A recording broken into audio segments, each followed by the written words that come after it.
Former St. Lucia ambassador to the United Nations and Caricom's ambassador to Haiti, Earl Huntley, says with the passing of the former Barbados Prime Minister Owen, the Caribbean has lost one of its greatest sons. He will go down as one of the greatest prime ministers of Barbados and one of the greatest leaders of Caribbean regional integration.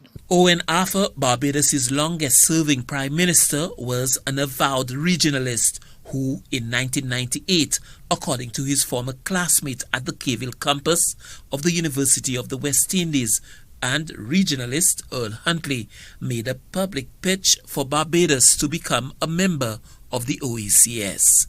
But some of the OECS leaders of the day were skeptical.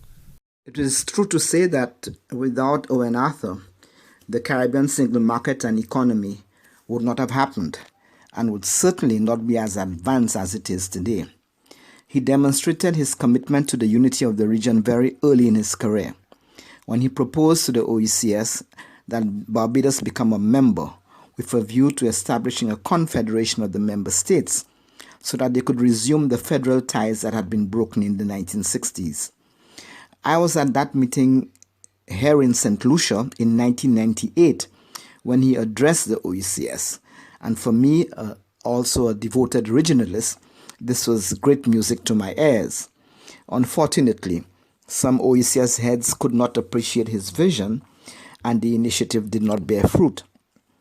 And the OECS, in my opinion, is the poorer for it. Like many politicians, Owen Arthur remained on the political stage long after the curtains had come down on his role. Huntley says that Arthur had, ironically, spoken out against that very practice. And sometime in 2004, 2005, I met him at a conference, and he said to me that he understood that Sir John Compton was attempting to return to politics at his age. At that time, Sir John was approaching 80. And Owen said to me that he didn't intend to stay in politics that long. This was his third term and he was not going to continue.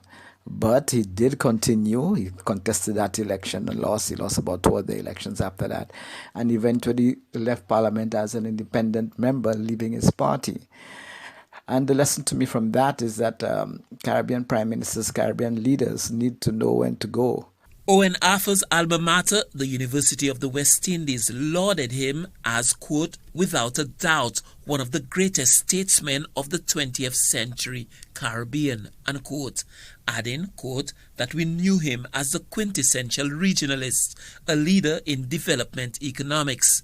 He was a humanist with a deep commitment to social justice, unquote. Owen Arthur's last public office was that of chairman of the regional airline, Liat. Stanley Lucian for the HCS News Force.